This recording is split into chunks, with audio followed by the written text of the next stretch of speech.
Bethany Manktelow here. Welcome to our Millwall fan show with some new voices, but the same focus. Just everything Millwall. Enjoy. Welcome to the 2024-25 series of Millwall No One Likes Us Talkins, our Millwall fan show. I'm your host, Bethany Manktelow, and with me I have the No One Likes Us Talking team of Myles Thornton, Jeff Burnige, and my dad, Steve Warren. Not everybody likes them, but they don't care. Welcome back ahead of our 9th fixture this season. Sorry we missed you last week, but a technical hitch prevented the show from going ahead. It was a phenomenal performance against Preston, winning 3-1, and against Cardiff, an underwhelming performance, to say the least. Welcome everyone. Hello. Hello. You all right? Hello, Bethany. Hello. So, Dad, how did you feel about the Preston result? It was great. We won, we scored 3, and we looked like a team. I thought Honeyman's goal was well taken, and the pass back across from Langstaff was brilliant. But I think Essie's goal was real class from beginning to end.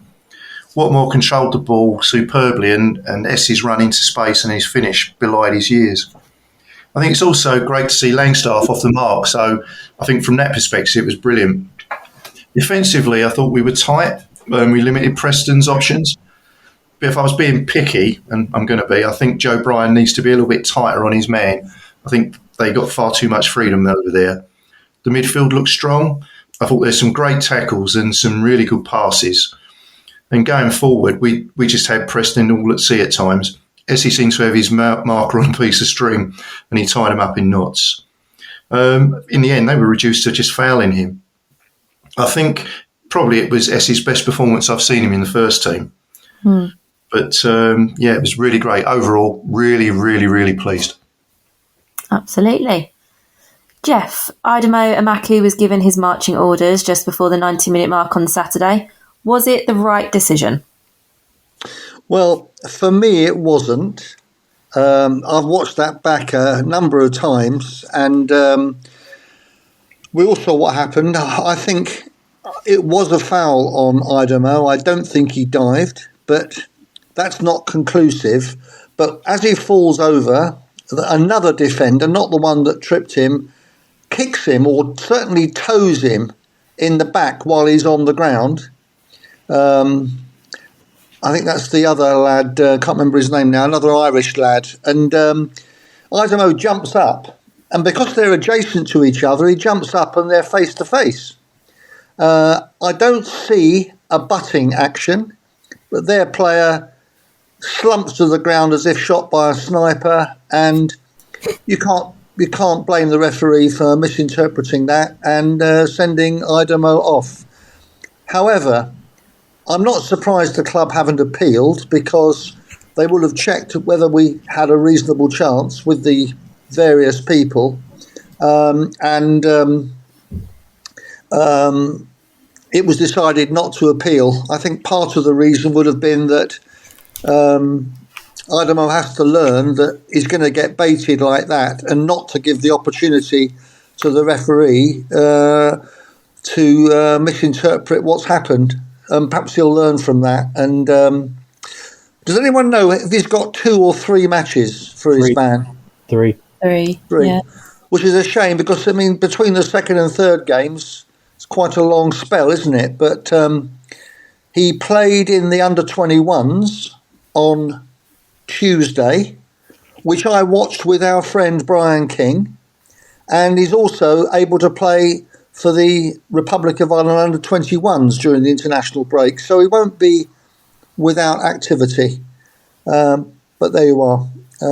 I still think it was the wrong decision, but it's understandable because he gave the referee a chance, the opportunity to do what he did. And Myles, how would you have summed up the Cardiff performance? Yeah, well, there was definitely a contrast between the two games, wasn't there? The Cardiff performance was really, really poor, if I'm honest. Considering how bad Cardiff have been this season, they haven't won before us. I mean, it was kind of inevitable. They would have got their first win against us, wouldn't they? And they're managerless. But yeah, how good we've been the last couple of games, that just really didn't show it. We looked really lacklustre, really tired. And I think it has to be so much better on Saturday because, well, yeah, it has to be because West Brom are a really good team, aren't they? I watched the Cardiff game again, and this afternoon I watched the 15-minute highlights, and Cardiff were awful. They scored that well-taken goal from the corner, and they produced a shot into the top corner, which Jensen that was from a direct free kick. So they've had a corner and a free kick. That's their entire attacking display. We shouldn't have lost that game. We had more situations around goal than they did. It reminded me a bit of the Rotherham and Huddersfield games at the end of last season. Agreed, Jeff. Looked tired. I think we just looked. We just weren't at the races. We were winning no second balls, and I do wonder if the game that we played on Saturday had a part to play in that, because I mean all the players were on it on Saturday, and I just wonder if it was just a game too far, because he hasn't really changed the team much, has he? No, they didn't look as sharp. They did look tired. I agree with you, Steve. But as I've said, when I looked at it again, Cardiff were absolutely hopeless. So it's a game that we should have got something out of if we'd been anywhere near our normal selves over the last 4 or 5 games. Yeah, I mean, I said it to a mate earlier on in the day. He asked me my prediction ahead of the game, and I didn't really know what to say to him, to be fair. I said, I don't know. Millwall were unpredictable, but I said, listen, it would be Millwall to lose 1-0, and that's exactly what happened. Yeah. Well, that's what we all thought, wasn't it, in that run at the end of last season? None of us expected us to lose to Rotherham and Huddersfield. And we lost both those games, and within a fortnight they were both relegated. It was unbelievable. And we're waiting to see how good Cardiff are. I don't think they're very good. We're waiting to see how good Preston are. I don't think they're very good. We're waiting to see how QPR are. I don't think they're very good. So when we play West Brom, they're not either. Yeah, we'll have to see. Have they lost 2 on the trot? They have, haven't they? Yep. Sheffield Wednesday and Middlesbrough, I believe. Yeah, they were outplayed by Middlesbrough. I saw quite a bit of that game as well. They didn't do much in that game. What does everybody else think about Adomo's red card? I just think, I saw a different view to the one they had on the telly. They had it on social media, and you can actually see I think it was Brady kick him in the back. Yeah. And when he stands up, you can see they go chest to chest, and Brady, just as you say, drops like a stone. And I really think that, we lost Joe Bryan last year because someone looked at it after the game and there was some foul play involved, and we lost him at 3 games. And I think Brady should certainly get the same dismissal as Idemo, because effectively he's done what the referee first booked Idemo for. That was simulation. He just went down as though he was headbutted, and he wasn't. And he actually got the player sent off. And I think that overall needs to be dealt with. Not just this game, but going forward.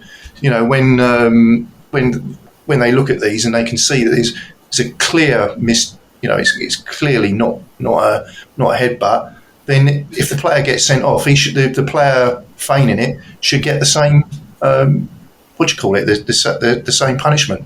That way it might stop them, because they might think twice about it. I think it's the only thing you can do.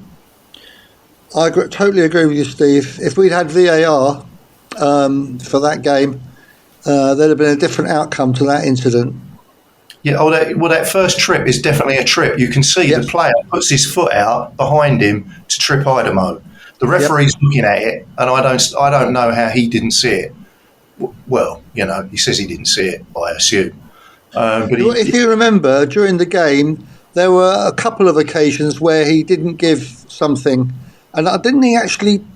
He had a word with Romain Esse about one, didn't he? Where he we think that was about his socks. He was getting his socks making him put tape around his socks, and it was some very strange decisions, I've got to be honest. And it was Roman that was actually really being kicked up in the air most of the time.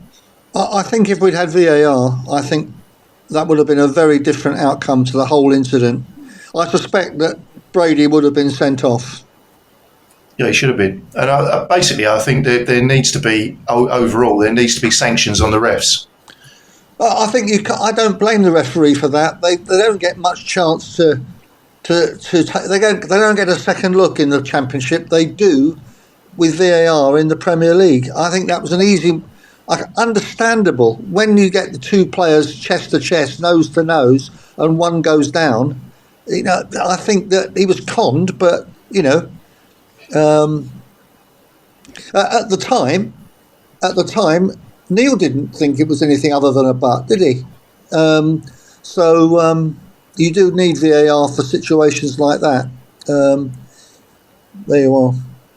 As for Cardiff, let's hope that we do better on the West Brom game.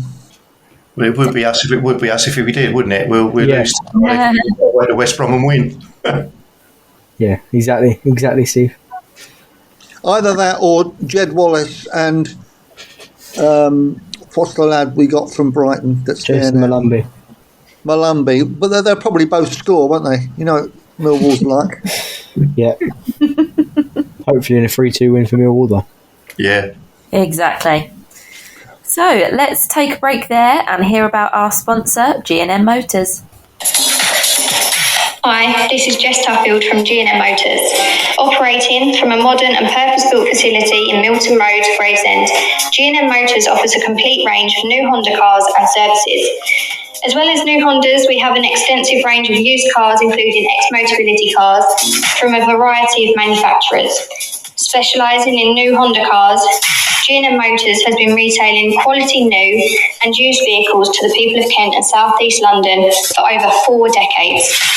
We have been a Honda dealership since 1972 and are the country's longest serving supplier of this renowned marque. Conveniently sited just 2 miles from the A2, 10 miles from the M25 and Dartford Crossing, visitors to our showroom are assured a warm welcome from our experienced and friendly staff. Our facilities include an on-site workshop capable of providing full vehicle servicing and repairs, as well as an extensive parts department offering genuine Honda parts and accessories. The expertise of our skilled mechanics is not limited to just Hondas, but extends to most makes and models of motor vehicles. Whatever your motoring needs, visit us at G&M Motors today. The newly extended hours of our G&M headquarters means that you can contact us from 8 a.m. till 6 p.m. on weekdays and 9 a.m. till 6 p.m. on Saturdays. To contact us, call us today on 01474 365 026. Thank you, Jess. Debbie Julian's here.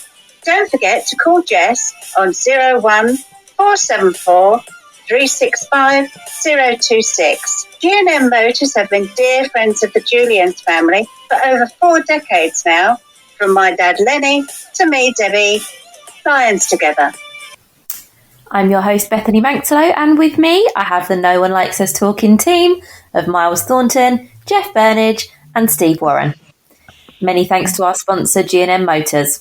Why not check the Hondas out and see what else they have on site at Gravesend? Let's hear from Harvey Brown about the Lions Food Hub.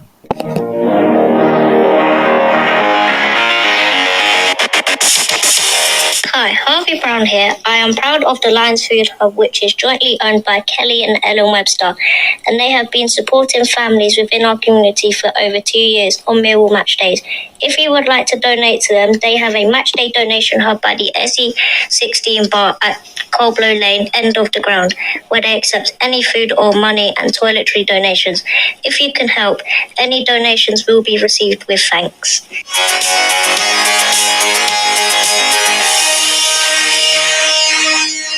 I'm your host, Bethany Manktelow, and with me I've got the No One Likes Us Talking team of Myles Thornton, Jeff Burnige and Steve Warren. If you can, please donate to the Millwall Community Trust via their hub in the community centre or on a match day opposite the Blue Bus Bar.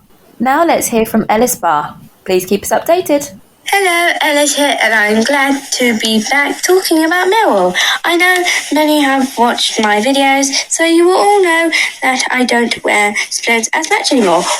The Thanks for your support along the way. It is now time to hear what all the Millwall teams are up to. Come on, Millwall! Thank you as always, Ellis. First up, let's hear from Paul Loading, Millwall Pride and Romans General Manager.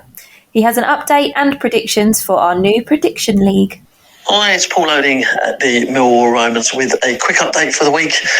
Whereas we managed to skip the preliminary rounds of the GFSN Cup, we entered the Cup last weekend against London Falcons. We haven't played them for a number of years. They are a big physical team. They play on a Saturday. Very fit team as well, which we found out last week. The game kicked off. It was quite evenly spread throughout the first half, but we managed to nick a goal with Richard Nichols in the first half, going into the break 1-0 to Romans. Second half came around, and again I think tactically, with the rotation of the three centre backs, Nick Duffy, Rob Barr and myself, all over 6 foot tall. They were trying to play the ball over the top to their big striker, but all three of us are quite decent in the air, and they didn't seem to have a plan about what they were going to do. Trying to flip the ball on they could, but the majority of the time, we were defending it quite well. It needed a goal, and we managed to get one in the form of AJ Davis sprinting down the left wing to slot it home with about 15 minutes to go, which it was desperately needed, and I think that killed the game. So a great result from the Millwall Romans on Saturday, beating Falcons 2-0 over at Clapham Common and entering the quarterfinals of GFSN. This weekend, both teams are back in action, with Millwall Romans playing at home and Millwall Pride playing away. The Romans are hosting the Charlton Valiants. 4:15 kickoff at St Paul's, with Pride going away to Charlton against the Addicts. A similar sort of time over at University of Greenwich ground. And then lastly from me, the predictions. Millwall West Brom, Millwall away. I think Millwall will nick that 1-0. I think Sunderland Leeds. I think Leeds 2-0. And Plymouth Blackburn, I'd probably say Plymouth 2-1. Jeff Burnige updates us and Maritime Radio listeners on Millwall Lionesses. Millwall Lionesses staged a superb comeback against Ebbsfleet United after being 3 down in 34 minutes to earn a draw in new manager Ted Jones's second game in charge. The Lionesses lost 3-0 to the same opposition last week in the Women's FA Cup, so this was a very encouraging step forward in their league campaign. Manager Jones recalled Grace Seeley in midfield and chose youngster Billy Burgess to deputise for the injured Jordan Butler at centre-back. Fleet built their early 3-0 lead with 2 goals by Lydia Wills and one from 30 yards by Maya Powell. But Millwall hit back on 42 minutes and reduced the deficit with a superb goal by Elise Jennings, who received a clever pass from Kira Watling before cutting in from the right, beating 2 defenders and smashing her left foot shot into the far corner. Fleet was stunned, and Watling beat their keeper through her legs on the stroke of half-time to make it 3-2. This was a crucial goal, as Millwall had something to go for and played very well after the interval, while still looking vulnerable, mainly from defending corners. Jones used all 5 subs in the second half in the quest for an equaliser, and 2 of the subs brought it home. Maisie Joyce played a great pass in behind the defence, and centre-forward Clemmy Young used her pace to get in behind onto it and slotted it past the keeper to make it a well-deserved 3-3. Next week, Millwall entertain Sutton United at St Paul's Rotherhithe in another league game, kick-off 2 o'clock. After the game, Ted Jones gave an interview to Club Media saying this. Ted, 3-3 draw here against Ebbsfleet. What were your thoughts on the game?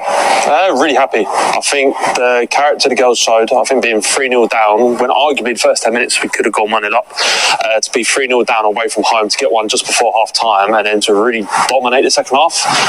Happy. I think another day we could have gone on and win the game. So I think for about 60-70 minutes we were superb. We were the better team, probably could have gone and won it. So it's just about eliminating those mistakes now. I think if we can take them out of our game, we're going in the right direction, but can't really complain too much. A point on the board, and I think it's a good start. We're definitely going in the right direction.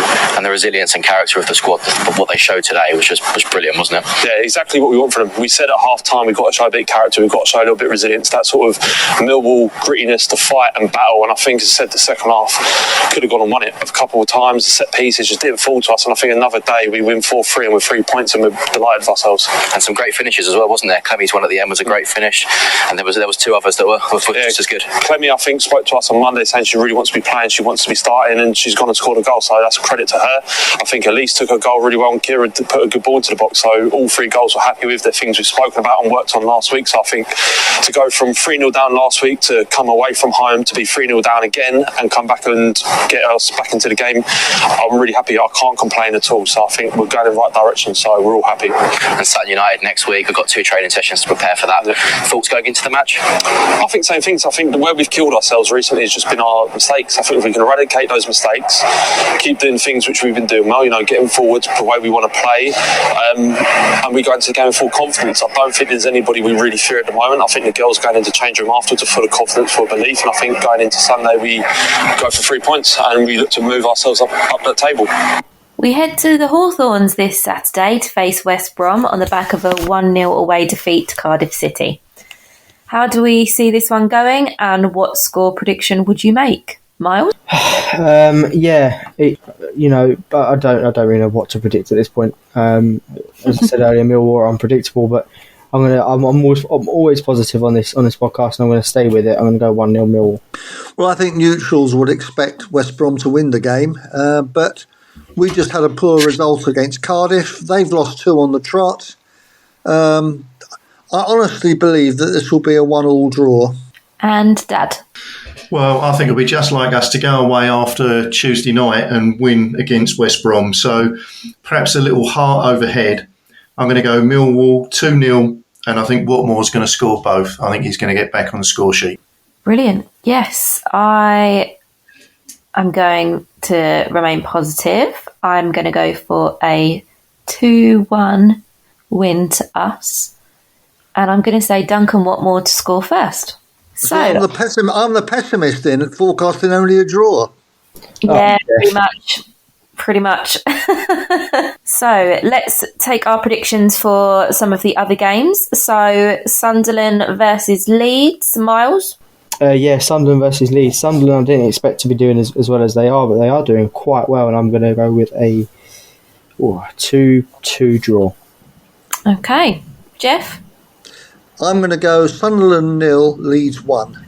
Dad? Oh, well, I'm going to go the other way. I think Sunderland are flying high at the moment, and I think they are scoring goals, and I reckon Sunderland are going to win that 2-0. And I'm going to go for a 0-0 draw. Okay, so Plymouth versus Blackburn. Myles, what are you saying? Plymouth, Blackburn. I'm going to go 1-0 Plymouth. Jeff? I don't think Plymouth are very good defensively. Plymouth 1, Blackburn 2. Dad? I think it's going to be 3-0 Blackburn. So, my prediction for Plymouth Blackburn, I'm going to go for a Desmond. I'm going to go a 2-2 draw. And Myles, I believe you've got a prediction from Nick. Hello guys, this is Nick Wyeth. This is my forecast for the 3 games. West Brom 3, Millwall 0, Sunderland 1, Leeds 0, and Plymouth 1, Blackburn 0. Thanks, bye. Thanks for that, Nick. And we're going to take another break, and you're going to listen to me again talking about how you can support the Millwall Community Trust. The Millwall Community Trust is something that I, Bethany Manktelow, admire for all that it does. The Trust was established in 1985, works to provide sporting, education, social and healthy lifestyle opportunities to the local community in Southwark, Lewisham, North Kent and the wider community. Its work is targeted at people of all ages, irrespective of race, gender or sexual orientation, and runs programmes aimed at tackling social exclusion, racism, knife crime, lack of employment opportunities for young people, mental health and disability issues. The Trust aims to be a progressive and campaigning charity that makes a difference to ordinary people's lives. Its work is undeniably essential to the local community. They have sponsorship opportunities to support this work. Email commercial@millwallcommunity.org.uk. I'll say that again. That is email commercial@millwallcommunity.org.uk. Please help if you can. I'm your host, Bethany Manktelow, and with me I have the No One Likes Us Talking team of Myles Thornton, Jeff Burnige and Steve Warren. Your donations will make a significant difference if you can support the Millwall Community Trust. So, unfortunately, due to circumstances beyond our control, we have had some issues with getting both of our guests on this week. We were hoping to have Grace Seeley from the Lionesses, and we were hoping to have our former Lion, Paul Ifill. So unfortunately we won't be having them today, but we're hoping that you'll still enjoy this fantastic show. So you're going to listen to me again talking about how you can join the No One Likes Us Talking team. Hi, it's Bethany Manktelow. Why not come and join me as another Millwall supporting woman and become part of the Millwall No One Likes Us Talking team? You can be a panellist or a host. You could even do match reporting on the radio for the first team, Millwall Lionesses or Community Matters. The team will help you to broadcast effectively. Come and join us by emailing me at nolutalkin@gmail.com. I'll say that again. Email me on nolutalkin@gmail.com. I'm your host, Bethany Manktelow, and with me I have the No One Likes Us Talking team of Myles Thornton, Jeff Burnige and Steve Warren. It really is a great team, and I would recommend any fans come and join us. We are all looking forward to the next game, but in the meantime, here are a few matters of interest for Millwall fans and those interested in football. There's no show next week due to the international break, but the following week, Myles will be hosting the team with myself, Phil Coleman and Dave Hart. Millwall Lionesses face Sutton United women on Sunday at St Paul's Sports Ground in Rotherhithe. That's SE16 5EF.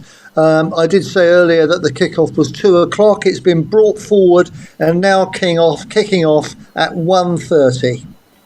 Vote now. Millwall's September Goal of the Month award can be voted for by you, the fans. It includes Duncan Watmore's strike against Queen's Park Rangers, Romain Esse's goal against Preston North End, Elise Jennings' goal for the Millwall Lionesses against Ebbsfleet United, and Sheldon Kemball's goal for Millwall Under-18s against Bristol City.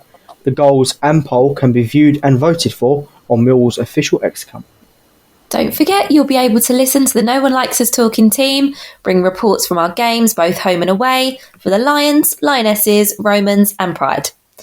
Also, we'll have updates on Millwall Community Matters on Maritime Radio, broadcasting on 96.5 FM. You can also find us on Instagram, Facebook, X, formerly Twitter, YouTube, Tumblr, Instagram, and all popular podcast sites. Thank you, Myles. Thanks, Bethany. Thank you, Jeff. Thanks, Bethany. And thank you, Dad. Thanks, Bethany. And thank you all for listening.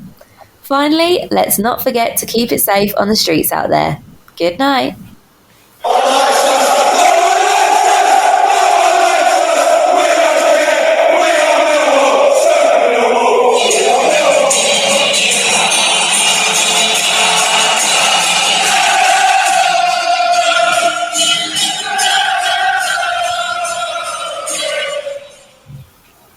Our Millwall Fan Show is sponsored by G&M Motors of Gravesend, Honda dealers and much more. Thank you.